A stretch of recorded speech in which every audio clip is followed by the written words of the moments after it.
Hay muchos penalistas mexicanos que han sido galardonados con el doctorado honoris causa.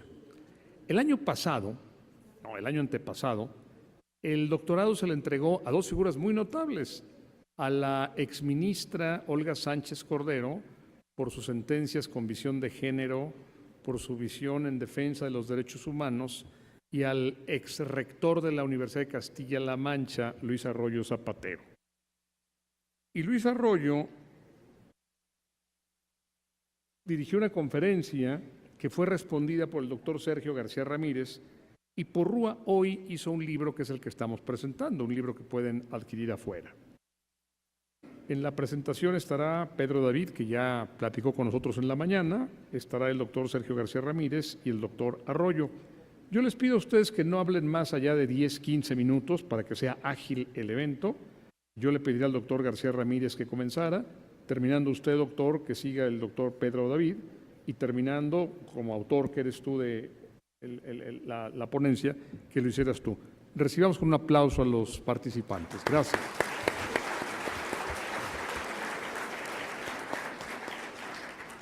Muchas gracias por su amable invitación y por su gentil presentación, y gracias por el aplauso que yo desde luego endoso a mis amigos Pedro David y Luis Arroyo Zapatero, que son quienes realmente lo merecen.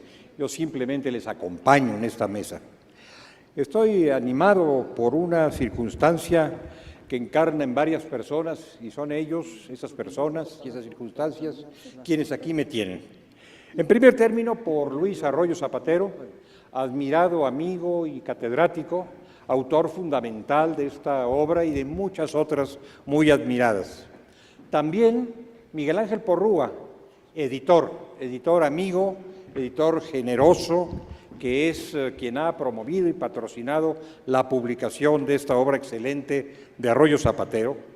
También me complace y me halaga, me honra la compañía de don Pedro David. Yo le acompaño, a esa compañía me refiero.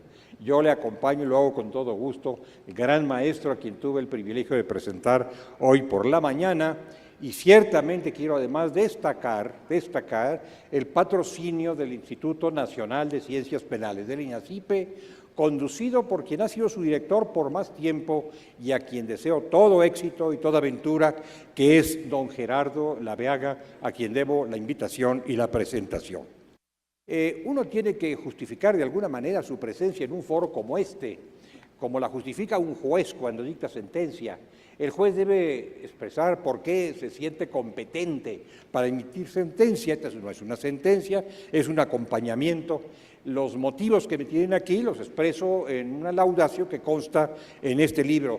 Suscribo plenamente lo que digo en esa laudatio, mi querido Luis, y me quedo corto. Me quedo corto en la laudatio porque debía haber sido mucho más extenso y profundo. No tuve mayor alcance, pero todo lo que digo aquí lo vuelvo a decir, lo suscribo.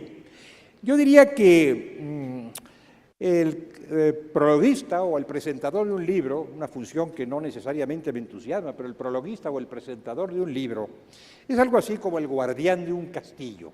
Se coloca en la entrada del castillo, en una pequeña portería, y abre la puerta desde esa portería a quienes van a visitar el castillo. Bueno, este es un poco mi quehacer. Y si quiero usar otra figura, diría que es como el actor de un armón, de esos que se usaban antes para anunciar la cercanía de un convoy. Anunciaban la cercanía del convoy y le pedían a las gentes que escuchaban que estuvieran muy pendientes del paso del ferrocarril. El ferrocarril a cuyo arribo yo invito es este libro, y es don Luis Arroyo Zapatero quien tripula la locomotora.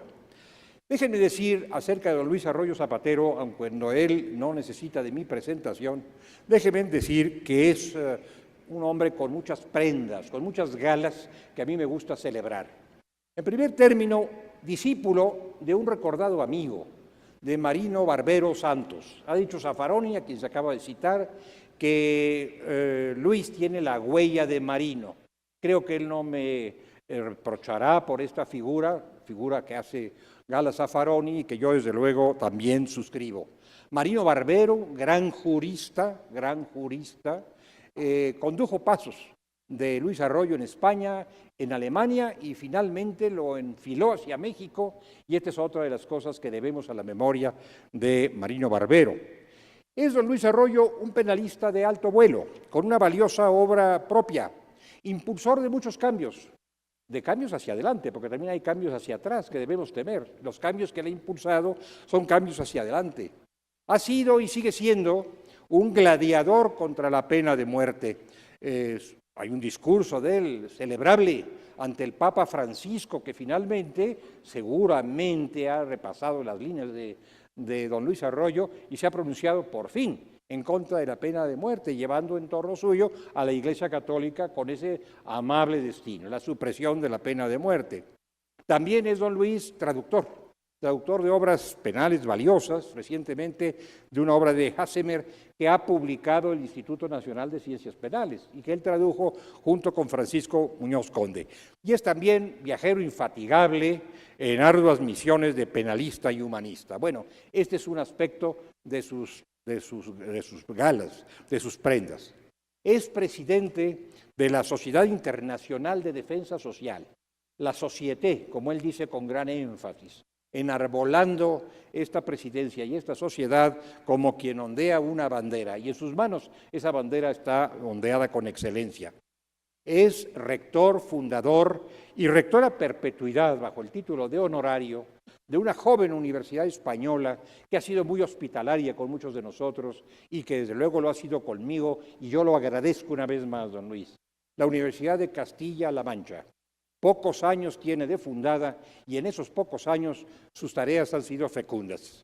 Debo recordar de hace apenas unos días la conducción que en mi favor hizo, en mi favor y en favor de mi esposa, hizo don Luis Arroyo Zapatero por el campus de Toledo, bellísimo, y por la antigua fábrica de armas, convertida ahora en una fábrica de ideas, de pensamiento, en una sede de cultura. Y es también, don Luis, un amigo fervoroso y elocuente del Instituto Nacional de Ciencias Penales, un organismo que ha vivido muchos años combatiendo y a veces combatido y que trabaja con excelencia y sigue haciendo buenas aportaciones al penalismo mexicano. De ese instituto, don Luis es, como aquí se ha dicho, doctor honoris causa, título que el beneficiario ostenta con satisfacción y nosotros también nos satisface que lo ostente porque lo ha merecido plenamente y lo sigue mereciendo. Esta obra, y voy terminando ya porque estoy consciente de estos 10, 15 o 20 o 30 minutos que me han sido concedidos, esta obra tiene un título becariano y tiene arquitectura de puente.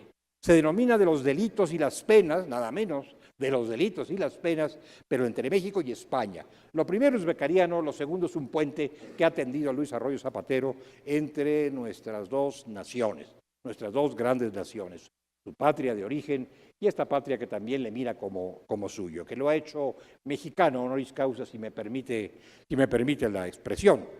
Don Luis Arroyo Zapatero ha visitado a México con frecuencia, conoce bien nuestra cultura, conoce bien nuestras costumbres, hasta se ha aficionado a nuestra comida. Alguna vez yo lo invité a comer un platillo mexicano exquisito para mi gusto y no le expliqué de entrada de qué se trataba, sino hasta el final. Me refiero a los escamoles. Él los probó y me preguntó, ¿y esto qué es? Le dije, tómalos primero, me dice si te agradan y después te digo de qué se trata. Bueno, en efecto, él los probó, le encantaron, le dije de qué se trataba y no se inmutó. No se inmutó ni me hizo reproche alguno. Don Luis se ha internado en los vericuetos de México y conoce muchos pagos de nuestra historia. Le he visto en tribunas universitarias, en la cátedra, referirse a muchos de nuestros asuntos más graves, como la Revolución Mexicana, como nuestra Constitución, y a múltiples personajes de la vida pública de México, desde Francisco I. Madero hasta Morones. Luis Morones, el de Calles, no Morones Prieto, el director del Seguro Social. Bueno, desde Madero hasta Morones, a lo largo de un recorrido histórico muy prolongado, los ha reanimado con la prosa florida y la inteligencia del documentado observador.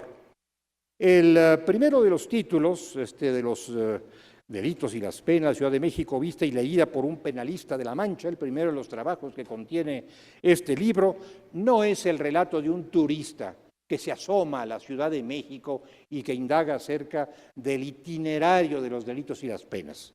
Es la reflexión de un gran conocedor de México, de lo mexicano y de las disciplinas penales. Pensemos en Cervantes de Salazar, pensemos en los antiguos cronistas que desde el siglo XVI hasta el XIX se han referido a México. A esa estirpe, creo yo, pertenece Arroyo Zapatero. Refiere, relata los asuntos de México a lo largo de varios siglos, mirándolos con ojos de humanista, no solamente con ojos de penalista. Alude a los lugares donde se ejecutaba la pena de muerte y a los lugares de reclusión, a las prisiones, a las viejas prisiones novohispanas y a las prisiones que después crearía afanosamente el México independiente hasta nuestros días. Bien, este es el primer texto contenido en este artículo y corresponde a las reflexiones de don Luis cuando recibió su doctorado honoris causa merecidísimo. El segundo se llama México, la balsa de piedra de las ciencias penales liberales. En este segundo trabajo, que les recomiendo leer con atención y seguramente con algo más que atención, con gran aprecio y devoción, este segundo trabajo carga el acento sobre la relación que ha habido entre los juristas españoles y los juristas mexicanos. Desde el tiempo, entre otros puntos, desde luego, desde el tiempo en que algunos mexicanos frecuentaron las universidades españolas, como Raúl Carrancay Trujillo, para recibir la enseñanza de profesores españoles, hasta la etapa más cercana a la nuestra, en que muchos españoles migraron a México, muchos maestros españoles migraron a México y nos beneficiaron con su enseñanza, como investigadores y como profesores. A todo esto se refiere con grande y buena memoria don Luis Arroyo Zapatero. Evoca, por ejemplo, a Ruiz Funes, evoca a Constancio Bernaldo de Quirós, a Mariano Jiménez Huerta, entre los penalistas, a Manuel Pedroso, figura a la que él admira entre los juristas de más amplio espectro, tratadista del Estado, tratadista de Derecho Constitucional, y alude también a quien fue mi muy recordado maestro Niceto Alcalá Zamora y a don Luis Recasén Siches. Dice mi amigo Fix Amudio que estos son los dos españoles que han hecho más, que han dejado mayor huella, mejor enseñanza, mayor lección en tierras mexicanas, Alcalá Zamora y Recasén Siches. Bien, todo esto es una gran lección de historia que conviene que no olvidemos. Conviene, me parece, que los mexicanos retengamos esa vinculación del México democrático con la España democrática, una vinculación que ha ilustrado e iluminado nuestras ciencias penales.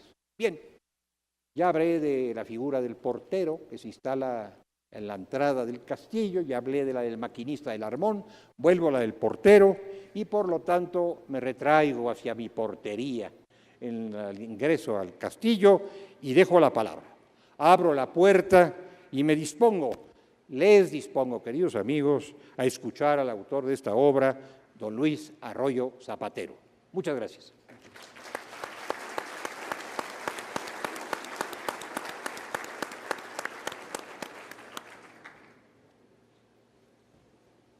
Señoras y señores, el ilustre amigo don Luis Arroyo Zapatero me dijo hace unos minutos, no te olvides del exilio. Y al hablar del exilio, yo debo reconocer que México es el gran país del exilio, donde vinieron de todas partes del mundo, encontraron aquí no solamente asilo, sino discípulos que dan lustre a la historia de México, como los que están hoy aquí en el estrado y todos los que yo veo grandes juristas de México. Evidentemente que después de este libro del ilustre amigo, Lewis Mumford, en su Historia de Ciudades, va a incluir la construcción de México antiguo de las manos de Luis Arroyo Zapatero. Pero no es eso. al pedirme que hable de la historia del exilio, tengo que hablar de la vida toda mía que transcurre con maestros del exilio. Cuando yo estaba en la Universidad de Tucumán y era un alumno de cuarto año, era alumno de Renato Treves, y en ese año pasó por allí don Manuel López Rey Arrojo, que estaba haciendo el Código Penal de Bolivia y al que yo sin saber, 33 años después, iba a reemplazar en su cargo en Naciones Unidas, sin tener ni el merecimiento, ni el talento, ni su historia. Pero además de eso, en Tucumán estaba don Claudio Sánchez Albornoz, el gran historiador. Estudiábamos el manual de filosofía de don Manuel García Morente. Estaba una gran filóloga del exilio, María Rosa Lida, y el gran historiador Claudio Sánchez Albornoz. Se había trasladado a Tucumán una pequeña universidad en la montaña, todos los grandes juristas europeos, entre ellos me tocó rendir el último examen con Werner Gollmich, que venía de su exilio en España y me contaba las tardes que en su casa visitaba a su padre, el eximio economista Max Weber, con el que él tenía grandes conversaciones. Esa historia del exilio me trae de nuevo a la trágica historia de Ulises, que se fue a la batalla de Troya, impulsado por el asesinato que querían hacer de su hijo Espartaco en el yugo del arado. Y después de muchas vicisitudes, volvió a su tierra, no sin ser encantado por Circe, que tenía la gran virtud de transformar en lo que quería, porque quería quedarse con Ulises. Pero a Ulises lo esperaba Espartaco, que siempre decía, lo que se lleva el mar, lo trae el mar. Y siempre miraba hacia las costas para ver a su padre. No era el caso del otro gran problema de la historia griega de que se apropia Freud, el caso de la esfinge que le hace varias preguntas a Edipo. Edipo contesta, pero no sabe su destino final trágico, que es casarse con Yocasta. Es decir, los exilios son siempre dolorosos. Yo tuve que acompañar al presidente del Departamento de Psicología de la Universidad Kennedy en Buenos Aires en su viaje final a Barcelona, donde fuimos recibidos por la Academia Real de Barcelona. Fuimos hechos miembros, pero habían muerto todos sus amigos. De modo que con todo dolor me dijo Pedro, volvamos a Argentina, ya no tengo patria. Es decir, el exilio es, como decían los griegos, la mayor de las desgracias. Y evidentemente que aquí en México el exilio fructifica en enseñanzas, en tratados, en iluminaciones, en discípulos. De modo que el exilio es siempre acompañante de la militancia combatiente, es decir, de una militancia que desde el exilio juega la libertad. De hecho, todos aquellos que yo he nombrado, don Juan Catrecasas era presidente de la República Española en el exilio. Don Manuel López Rey en Naciones Unidas no dejaba fusil que no disparara sobre las potencias que manejaban el exilio. Y además tenía, como todos los exiliados españoles, un profundo desdén por el derecho anglosajón. Solía decirme don Manuel, no estudies el derecho anglosajón porque en él no hay nada. Es decir, ustedes recordarán que don Manuel López Rey era un hombre de pasiones, de profundas pasiones. Y no solamente de profundas pasiones, sino que en Cambridge no dejaba de recordar su república. O sea, cuando fue a Chile y estaba en un lugar donde cuidaban pájaros en un jardín, porque no tenía otro domicilio, escribía incansablemente su tratado de criminología. Cuando yo hablo de el exilio combatiente, estoy hablando de que hay situaciones absolutamente de decapitación de la libertad, y es lo que el maestro García Ramírez siempre sostiene: en la libertad anidan todas las semillas de la justicia.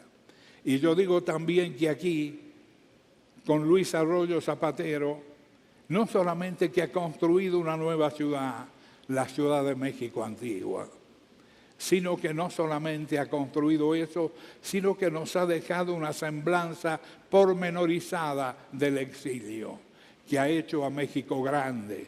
En el año 57, mi profesor en la Universidad de Indiana, el profesor Jerome Hall, me dijo: vaya a México a conocer al hombre que yo quiero que usted conozca. Vive en la calle de Artistas 35. Era don Luis Recasensiches. Y don Luis Recasensiches estuvo aquí como en su propio país, mucho más que en su propio país. El problema es que querían volver todos los días.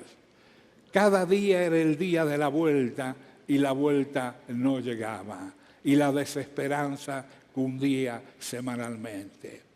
Hoy, que me ha pedido este ilustre y gran amigo Arroyo Zapatero, sobre el que el maestro Sergio García Ramírez dice: lo veo a través de un caleidoscopio. Es decir, que se arregla con sus imágenes y allí hay una multitud de universos.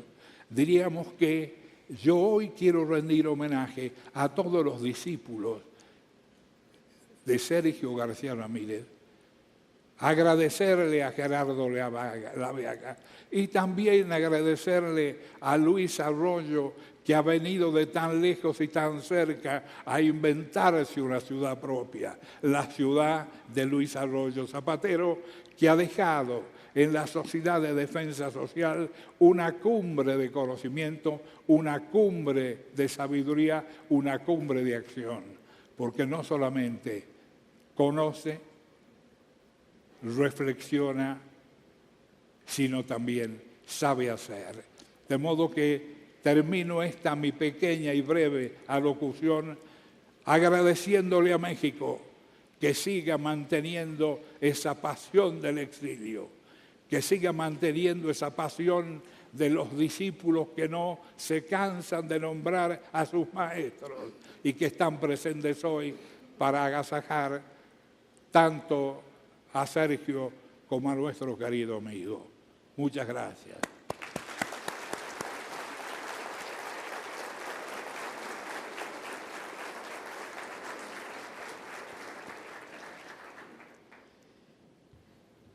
Con la venia del director general del INACIPE, Gerardo Laveaga, que fue el responsable de mi reinserción social, como me parece que he dicho, después de tantos años de mandar y que nadie obedeciera, por otra parte. Estoy satisfechísimo de que estos dos viejos compañeros, amigos de mi maestro, me hayan acompañado en el día de hoy. Todavía estoy más contento de que haya venido mi editor, porque creí que rematábamos el acto sin Miguel Ángel Porrúa, porque últimamente en México, Miguel Ángel, somos hasta de puntualidad germánica y hemos empezado antes de tiempo, que es lo que les pasa a los alemanes. El martes hemos celebrado en la Casa del Risco, que ustedes creen que es un palacio olvidado, es la casa de Isidro Fabela. Le vamos a ver, porque está bien esto aquí. El día que haya que la habrá, una bomba de esas postnuclear, y dejen de funcionar todas las tablets y todos los teléfonos, alguien dirá, ¿y qué era la cultura? Bueno, nos bastaría con la editorial de Miguel Ángel Porrúa. Los libros producidos son los libros que guardarán la cultura enciclopédica que tus 40 años de vida profesional tras tus padres y tu familia nos has dejado. Yo soy un hombre moderno a pesar de mi edad y pienso en digital, porque pienso en mis alumnos, que al fin y al cabo son los que me dan de comer. A ustedes, a unos les dan los delincuentes, a otros los fiscales, a mí son los alumnos y mis amigos. Y yo me enamoré de México por razones que he intentado plasmar aquí, y agradezco esta presentación solemne en la que no se han ido más que unos pocos, que tendrían muchas cosas que hacer, porque este es un libro fruto del amor a México que tendrían que tener todos ustedes como mexicanos multiplicado por 5. Pero uno no aprecia su propio país si no se lo dicen desde fuera.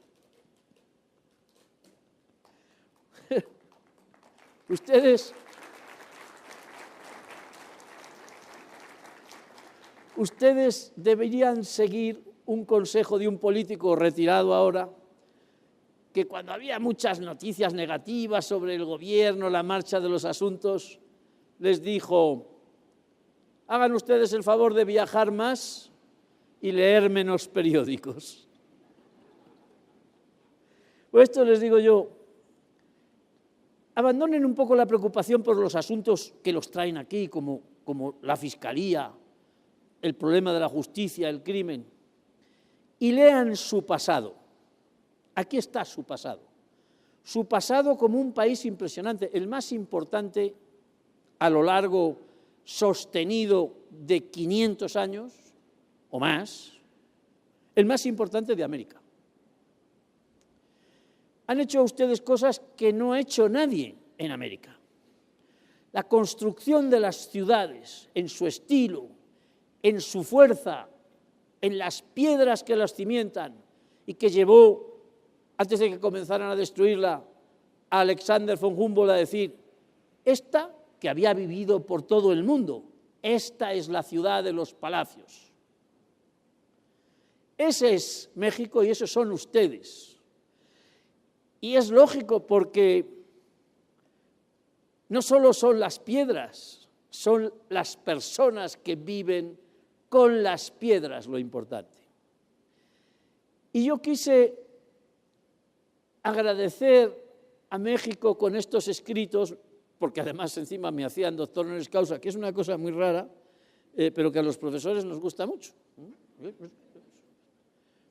Además luego podemos ir con el traje académico y el birrete y casi nadie puede llevar las condecoraciones. Las nuestras, por grandes que sean, siempre se pueden llevar. Y es el mayor honor que un universitario tiene. O sea, que tenía razones varias para agradecer. Pero tenía dos. Una, por lo que son ustedes, por lo que han hecho. El año pasado me dediqué, y el anterior, a la Revolución Mexicana, no al lío, sino a lo positivo, a la generación de instituciones. Ayer don Gerardo me dijo que solamente podía hablar 15 minutos, y no sé si lo he dicho. Si lo repito, pues ya saben ustedes que los profesores mayores de 50 años repetimos las cosas varias veces. Pero claro, ahí están las cosas y los agradecimientos. Este es el libro. Y hemos elegido adrede un plano mandado levantar por el cardenal Lorenzana de la ciudad. Es un plano total de la ciudad de finales del 17. Pero yo lo vi ideal porque está la catedral, está la cárcel, está la horca. ¿Qué más queremos los penalistas? Cárcel y horca. Y en el plano, pintadito. Y además un baratillo. Pero hay más. Donde expone el título era la Plaza del Volador. Saben ustedes que es una especialidad mexicana que por fortuna no les ha dado a todos ustedes por practicarla, porque había ocasiones que no suelen quedar en las crónicas en el que el volador salía volando y naturalmente perdía la vida entre los palacios y la ciudad. De hecho, un arzobispo vino a tomar posesión y al pasar por la plaza del volador se cayó un volador y a él se le cayó el estrado y le produjo unas heridas que en un año murió el arzobispo. Y un patrocinado muy importante, que les recomiendo leer como penalistas, sean jueces, fiscales, abogados, porque era El Gran Pícaro, escrito Guzmán de Alfarache por Mateo Alemán. Mateo Alemán, como tantos otros europeos y españoles, vino a hacer las Américas, pero vino fatal porque se hizo amigo del arzobispo que murió y por lo tanto nadie le hizo caso. Pero en esa plaza del volador hoy hay una cosa muy importante. Entonces, además de volar, se instalaba el Tribunal de la Inquisición. Entonces no había televisión y por lo tanto estas imágenes o uno las veía directamente y había que organizar grandes estrados en una gran plaza. Y esa era la plaza del volador. ¿Dónde está esa plaza ahora? Sobre esa plaza, queridos amigos, se levantó el Palacio de la Justicia Nacional, ¿cómo se llama, Gerardo? La Suprema Corte, todo. Eso está ahí, sobre donde se ejecutaba la pena de muerte y se realizaban los juicios de la Inquisición. Bueno, pues todo esto lo hemos metido en el asunto, para lo cual convendría que esto funcionara. Aquí ven ustedes diversos dibujos. Piensen siempre, cuando hay un plano de México, busquen la horca, busquen la picota y la encontrarán. Y sepan qué México era aquel. Menos mal que se ha reducido el territorio. ¿Qué sería de nosotros si tuviéramos que administrar todos esos territorios? Fíjense ustedes. Claro que me decía Pedro David, que fue decano de la Facultad de Derecho de Nuevo México, que cuando hablaba con los paisanos de toda la vida, decía, ¿qué tal se sienten ustedes en los Estados Unidos? Y le decían los paisanos en un castellano del siglo XVIII, que Estados Unidos, nosotros vivimos en nuestra tierra, nosotros vivimos en Nuevo México. Fíjense ustedes qué sorprendente reacción para la gente moderna, ¿no? Las ciudades se fundaban y luego se hacía una traza, pero lo primero que se ponía era poner una buena horca y una picota, porque el poder hay que manifestarlo cuanto más rápidamente mejor. Y en el libro ustedes pueden seguir lo que yo hice, que seguro que no lo han hecho. Lo habrá hecho algún profesor alemán, pero ustedes no. Montarse en el caballo en el que el primer rector de la Universidad de México se montó para ver la ciudad desde lo alto y contar todo lo que veía. Y yo voy recorriendo la Ciudad de México con él y con dos ayudantes que tenía y les voy contando lo que él cuenta que era la cárcel, el obispado, la universidad, una maravilla. Si yo hubiera tenido un editor normal, pues todo esto no estaría más que en internet, pero por fortuna está en el libro. Todas las imágenes me las ha colocado Miguel Ángel Porrúa para que ustedes disfruten. Ven, ahí está la plazuela del volador, el palacio, la pila. En la pila era también la toilette general. Olía que mataba.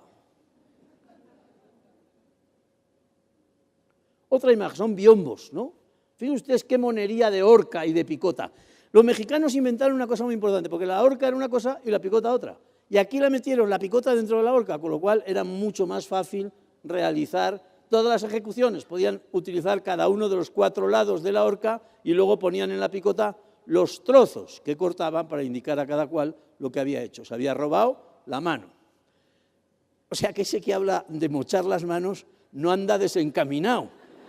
Hombre, lo único que a estos les mochaban las manos después de muertos, pero este parece que los quiere coger vivos, ¿no?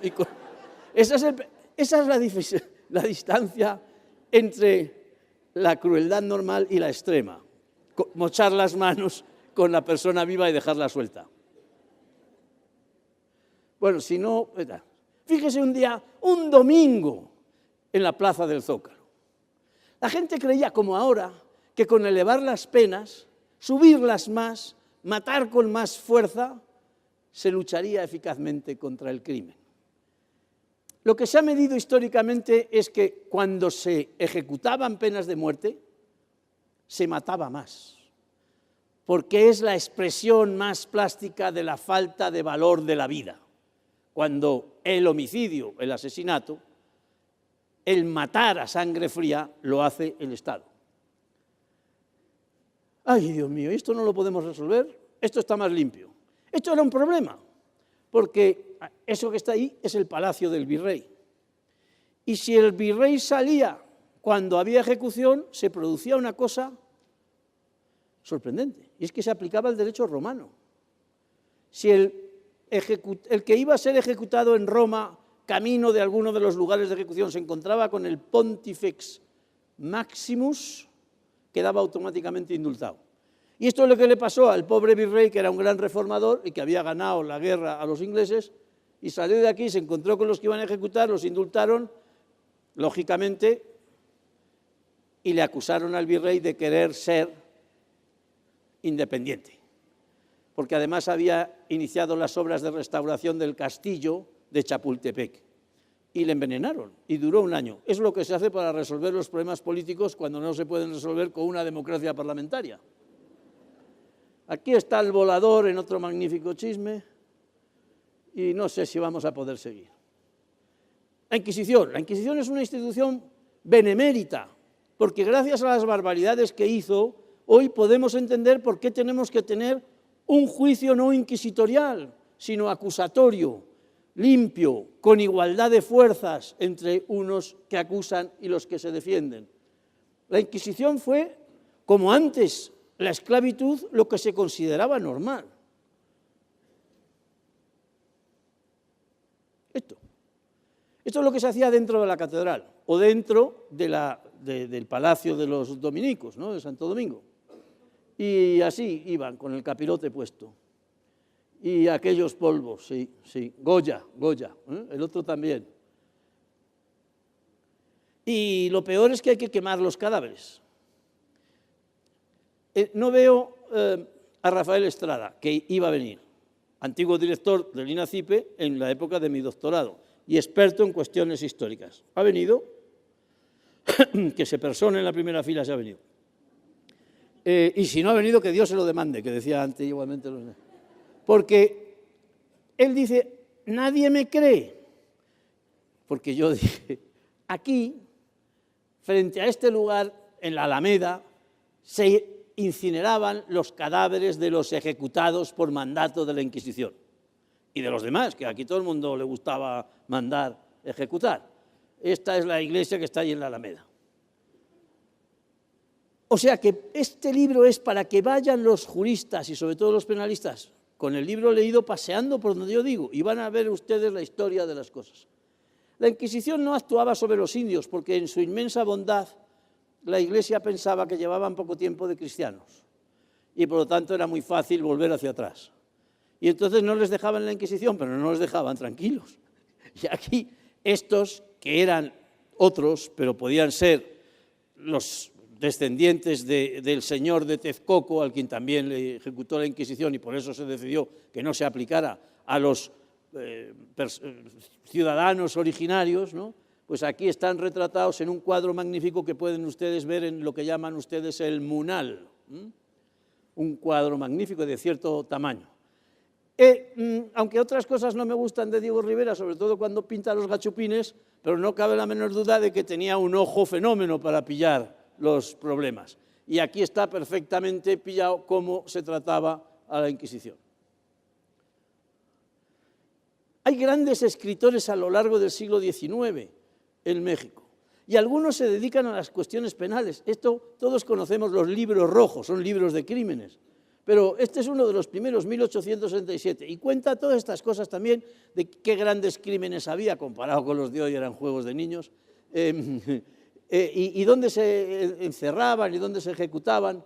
Este es el virrey al que envenenaron por querer reformar las cosas. México participó con mucha fuerza en las Cortes de Cádiz. Cuando México empezaba en Nuevo México, con el diputado Pino. Les recomiendo un libro, si lo encuentran, que se llama El galeón de los naufragios de Eduardo Garrigues, que cuenta la aventura de un tipo que le hacen diputado en Nuevo México y va durante un año intentando llegar a Cádiz, y cuando llega ya se ha aprobado la Constitución. Pero es muy divertido, muy ilustrativo y muy formativo. Aquí están en Cádiz, y en Cádiz participaron los los intelectuales de la época mexicanos, la mayoría clérigos, y algunos son muy bien conocidos y les cuesta salir. Guridi, Alcocer, Servando no era diputado, pero los volvió locos, como a los de aquí. No, Fray Servando tenía una capacidad de enredo magnífica. Y también le mete Garrigues en el barco y se hunde, claro, el barco. Y esta es la gran obra de Rafael Estrada, que explica cómo funcionaba aquello que nosotros llamamos la colonia, la Nueva España. Aquello era un reino y funcionaba con los demás. Esto no era territorio como en la parte superior de América.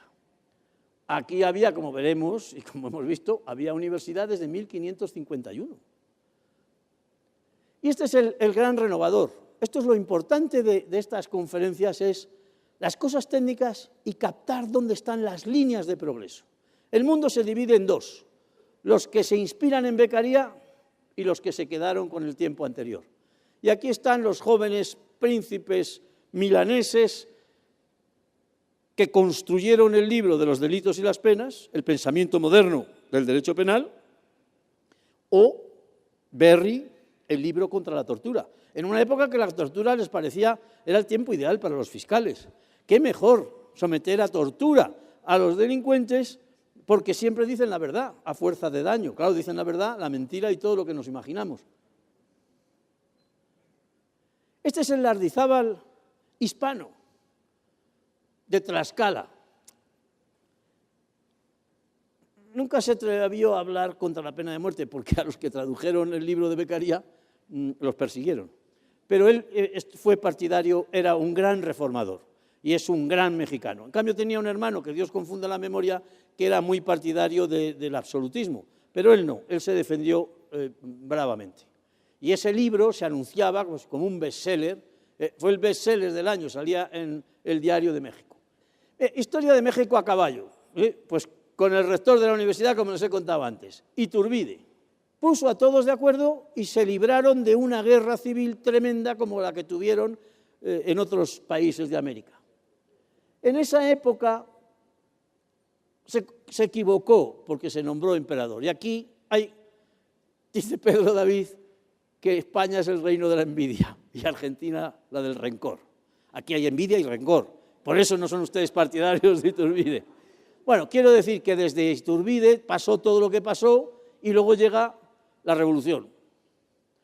Una época que ustedes no aprecian mucho, que es la época del Periquillo Sarmiento, que siempre hay que leer, y que llega el porfiriato. Pobre don Porfirio. Si hubiera durado la mitad, seguro que tendríamos mejor memoria de don Porfirio. Pero es que les pasa, como a todos nos pasa lo mismo, 16 años de rector. Está limitado hoy a 8, claro, lógicamente. Y entonces se armó el follón. El follón en un México en el que tenía cosas tan interesantes como la garita de Peralvillo. Peralvillo se llama el lugar donde se ejecutaba la pena de muerte en la ciudad que yo vivo, que es Ciudad Real, capital de La Mancha. Y aquí se llamaba Peralvillo por la misma razón, porque había una garita por la que se iba a Guadalupe y para que el personal lo viera camino de Guadalupe le ponían a los ahorcados allí. Era muy funcional. Y esta foto, y seguimos la historia de las cárceles, que hay muchas, la acordada, con cambios de nombre, las ideas de hacer una cárcel bonita. Favela, el señor de la Casa del Risco. Sus amigos le organizaron un homenaje con este libro en 1966. Ustedes, los más jóvenes, ¿a qué pueden aspirar? Pues pueden aspirar a todo, porque Favela tenía 21 años, le nombra Madero defensor de oficio de la Ciudad de México y se toma en serio el asunto. Y le escribe al presidente, vaya usted a ver la cárcel, no la reforme, tírala. No tiene solución. Y desde entonces se soñó con la penitenciaría nacional. La penitenciaría nacional fue una idea estupenda. La hizo don Porfirio. Se convirtió en Lecumberri. Y aquí tenemos, en la historia de Lecumberri hay un momento capital, máximo, y es cuando Sergio García Ramírez la cierra y lo convierte en Archivo Nacional. Esto es ser un jurista de primera. Los demás se dejan llevar por la costumbre, ¿no? Y a 100 años de la Constitución, pues claro, tienen que recordar de dónde viene. Nosotros estamos siempre, fíjense ustedes, estamos ahora a ver qué hacemos con Franco. Pero Franco vive, no, lo que hacemos con las cenizas de Franco, que no son cenizas porque está embalsamado, o sea que en cualquier momento se levanta y nos pega un susto. Pero fíjese usted los fantasmas nacionales, negativos, y en cambio ustedes tienen aquí un libro que no por pequeño es un monumento, que explica por qué pasaron las cosas del año 17 y del 10 con este hombre.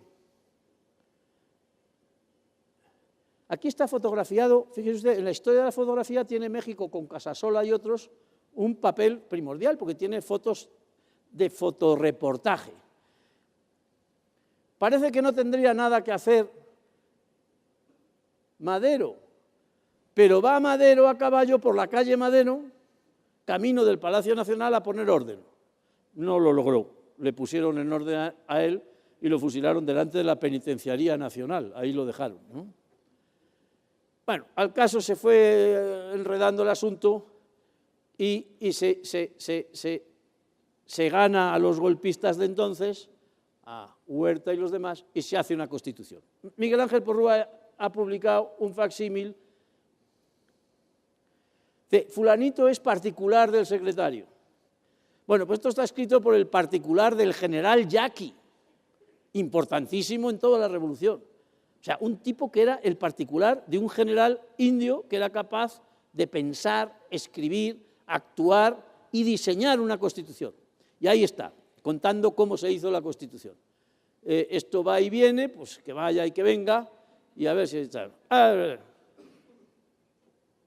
Siempre el derecho penal por el medio, como ven, porque esa constitución es una constitución muy liberal y muy social. Y eso hace que se genere la idea de que las penas tienen que servir para la rehabilitación social. Aquí discuten ustedes si es rehabilitación o reinserción. Da igual, las palabras y las cosas que les decía ayer. Lo importante es que dejaron de desinteresarse del destino de los condenados por la justicia y entonces se preocuparon de la vida y reinserción social de los presos. Y llega un momento que también me ocupo de él, que es el gran momento de México. México estaba muy metido en sí mismo por muchas razones. Primero, porque por el norte la cosa andaba mal. Segundo, porque cuando se les expropia el petróleo a los ingleses y americanos, se enfadan y quieren intervenir.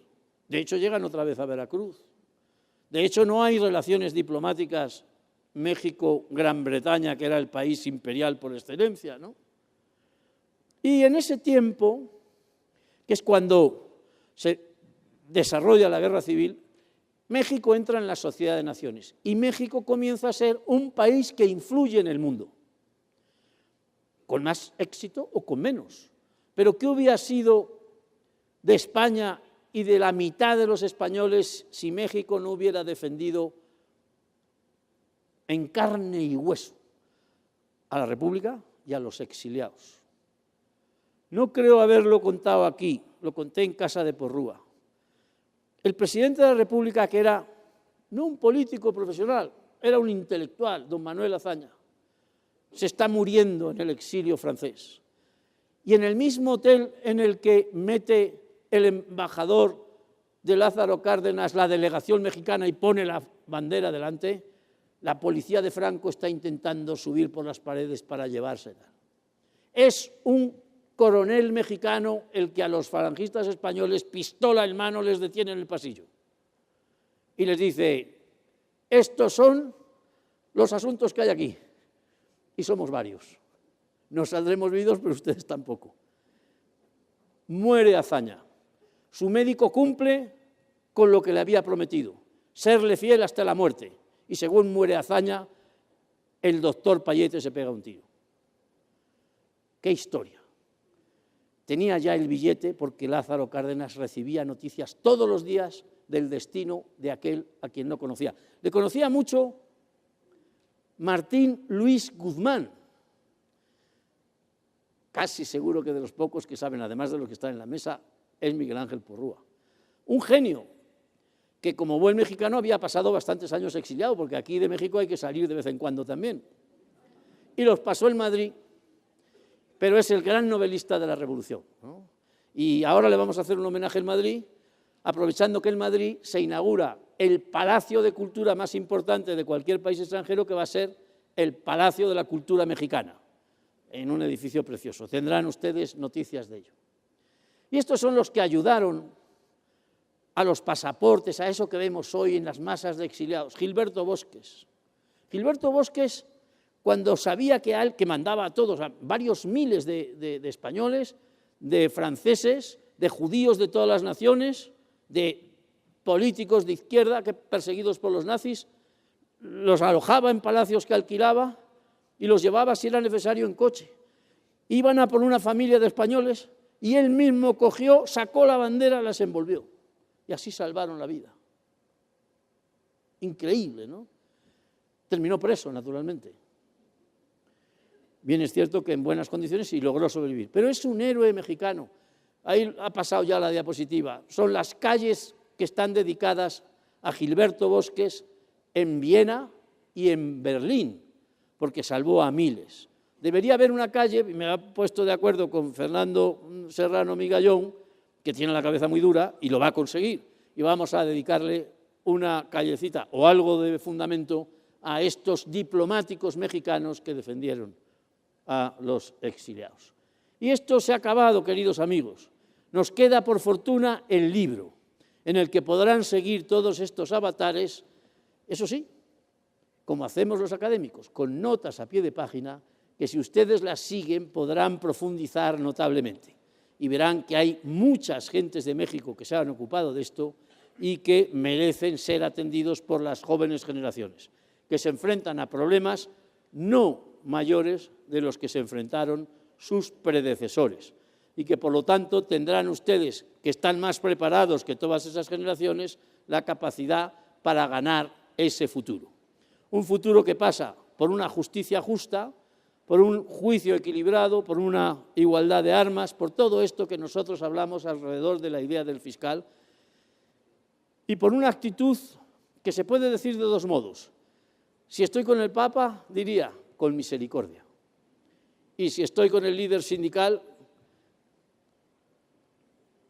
con solidaridad. Esa es la palabra correcta para designar que tenemos que tener empatía con los seres humanos cuando fallecen, caen en la tentación y caen en el delito. A los más malos hay que guardarles. Para los demás incluso podemos pensar en una amnistía. Tienen ustedes la palabra, señoras y señores. Muchas gracias por su atención.